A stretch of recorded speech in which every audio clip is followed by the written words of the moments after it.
안녕하세요, 시칼입니다. 케니입니다. 네, 오늘은 볼스터에 대해서 얘기를 해볼까 해요. 네, 볼스터가 뭔가요? 여러분들이 유럽형 시칼을 볼 때 이 부분 있어요. 네. 뚱뚱한 쇳덩이 부분이 있습니다. 네. 이 부분이 하는 게 뭘까요? 일단은 손가락을 뭔가 지켜줄 것 같이 그쵸. 방패처럼 생기기는 했는데. 맞아요. 핑거 가드라고도 해요. 핑거 가드. 이런 칼들은 이제 볼스터를 제거한 거겠지만 여기 있는 요것도 볼스터라 아직 부르는 분들이 꽤 있어요. 왜일까요? 없어졌는데. 볼스터가 하던 거는 카운터 밸런스 중에 하나예요. 무게를 중심으로 잡기 위해서 된 이유도 있어요. 그 다음에 이 손가락을 방어해 줄 수 있는 칼날로부터, 날카로움부터 방어해 줄 수 있는, 혹은 재료, 뼈 같은 거겠죠? 나를 보호해 줄 수 있는 이 부분이 없어졌지만 그 역할만 빠졌을 뿐 무게 중심을 유지해 주는 데는 아직 그 역할을 하고 있기 때문에 이 볼스터 아래쪽 부분이 잘려나가도 이쪽 볼스터가 있다고 합니다. 초반에는 그런 것들 이제 하프 볼스터라고 많이 불렀어요. 이 제품 같은 경우도 볼스터의 변형이겠죠? 네.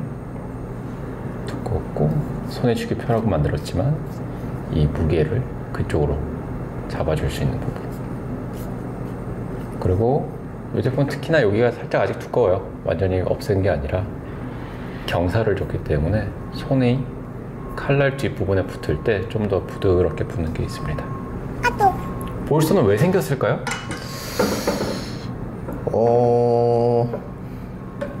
아까 말씀 주신 무게 중심을 잡는 것도 그 이유가 제일 크지 않을까요? 뭔가 지금 형태를 보면은 이게 있다고 뭔가 손가락을 그닥 보호해주고 하지 않는 것 같은데요? 은근히 보호해줘요. 아, 그래요? 볼스터에 익숙하신 분들은 이렇게 밑에 부분이 없는 제품 썼을 때 여기 항상 찔립니다. 아, 그렇군요. 네. 여기 이렇게 전체적으로 그 느낌을 찾으면서 사용하시는 분들이 그러면은 꽤 많으신가 봐요? 아무래도 이게 자기 웨스턴에서 잡을 때는 최대한 붙여서 잡으라고 많이 이제 얘기를 하죠. 네. 핀치 그립이라고 그래서 중지 거리에 중지 정말 가득 채우고 나를 가깝게 잡게 돼요. 네. 그렇게 되면 무게 중심이 좀 더 뒤로 가기 때문에 칼날을 갖다가 움직이는 게 좀 더 수월해집니다. 여러 가지 장단점은 있어요. 칼이 돌아가는 것도 잡아주고 있기 때문에 덜 돌아갈 수가 있고, 손잡이만 잡는 것보다 잡아주는 게 있죠. 네. 그만큼 재료들을 좀 다방면으로 억센 것도 많이 잡았던 소리기도 해요. 일본 제품 같은 경우는 볼스터가 없이 나오고 잡는 법도 약간 뒤쪽으로 길게 잡으시는 분도 많아요. 왜냐하면 전체가 다 슬라이스 위주로 되어 있고 돌아가는 것들도 잡는 것들도 모두 이렇게 연한 재료에 특화되어 있기 때문에 그래요. 자, 아까 왜 생겼는지 물어본 것 중에 하나는 말 그대로 필요에 의해서 생긴 거예요. 각 나라마다 칼이 발전하게 된 곳들은 칼에 대한 역사가 깊은 곳들이 많습니다. 일본은 일본도 카타나 역사가 많이 담겨 있어요. 산마이라고 하는 거, 접강, 이것도 전부 다 그쪽 기술을 가져온 것입니다. 볼스터랑 끝에 요 핑거 그루브가 있어요. 네. 이것들도 중세 시대에 보면은 큰 칼들로부터 온 거예요.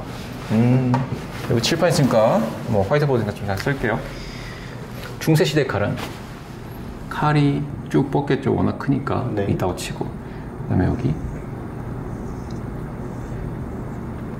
적군의 칼들이 왔을 때 내 손을 방어해 줄 수 있는 체제가 있죠. 네. 그리고 손잡이가 있을 거잖아요. 네. 그 끝에 또 이런 게 달려 있습니다. 네. 이거의 역할은 두 가지예요. 이 무게추죠. 무게추. 네. 글자를 쓰면 안 되겠다. 난 글씨 잘 못 쓰니까. 카운터 밸런스를 줘요. 그래서 너무 칼을 휘둘렀을 때 제가 딸려가지 않을 정도로 밸런스를 주게 됩니다. 그래서 칼의 중심이 한 요 정도 잡히게. 그리고 하나 또 뭐가 있을까요? 휘둘렀을 때 빠지지 않게. 네, 빠지지 않게 해주는 역할이에요. 정말 칼을 휘두르고 싸우고 혹은 상대방이 휘두른 걸 내가 막았을 때 잡고 벼텨야 되기 때문에 네. 저희 손들이 빠져나가지 않게 해주는 역할을 해줍니다.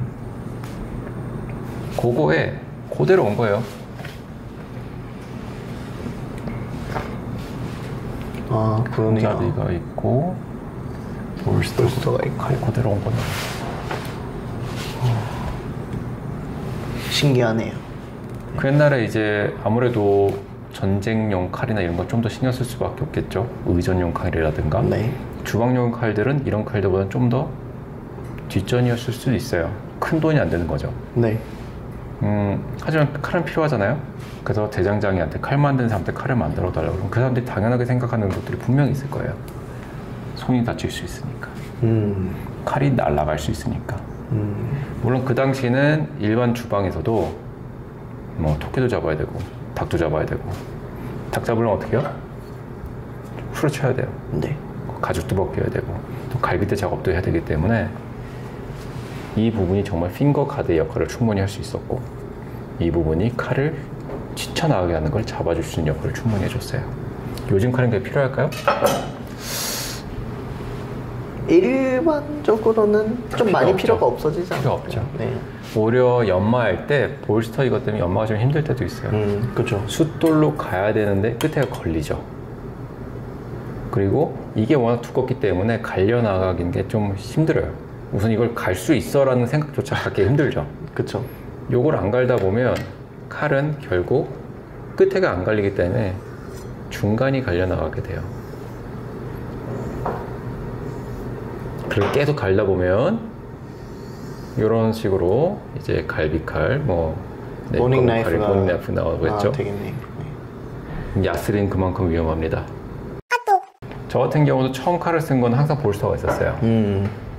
그리고 핀치 그립으로 이게 바투 잡다 보니까 이게 너무 익숙해진 거죠. 그래서 처음 일본식 칼로 넘어갔을 때 아까 말한 것처럼 이 칼끝에 많이 찍혔습니다. 벤 게 아니고 썰린 게 아니에요. 항상 여기 찍히는 너무 날카로워서. 개인적으로 연마나 이런 거에 큰 문제만 없다면 일반 환경에서 좀 더 편안한 칼이 아닐까라는 생각도 없지 않아 있습니다. 간혹 매장에도 볼스터를 있는 거를 찾으시는 분들이 간혹 계셔요. 네. 네. 이게 이걸로 시작을 하셨을 수도 있고 아니면 이게 기본이라고 배우신 분들도 계실 거고 해서 간혹 찾으시는 분들이 계십니다. 네. 쯔빌링, 그러니까 쌍둥이 칼 회사 같은 경우는 지금 좀 많이 바뀌어가긴 하지만 볼스터 있는 칼이 비싼 칼이었어요. 그리고 유럽 칼들 전부 다가 볼스터 있는 칼이 비싼 칼이었어요. 볼스터 있는 칼이 단조 단계를 거치면서 만들던 칼이었어요. 볼스터가 없는 칼들은 찍어낸 칼. 찍어낸 거. 그래서 그쪽에서 요게 하나의 뭐랄까 격의 차이를 두던 것 중에 하나였어요. 기술을 그쪽에서 좀 보여줬다라고 약간 상징적으로. 그렇죠. 좀 더 많은 쇠를 쓰게 되고 좀 더 많은 열을 쓰게 되고 좀 더 큰 기계를 써야 되고 그러니까 정성이 들어가는 거죠. 그렇겠네요. 네. 제가 말하는 그 유럽형 그 단조 폴징은 일본하고 좀 달라요.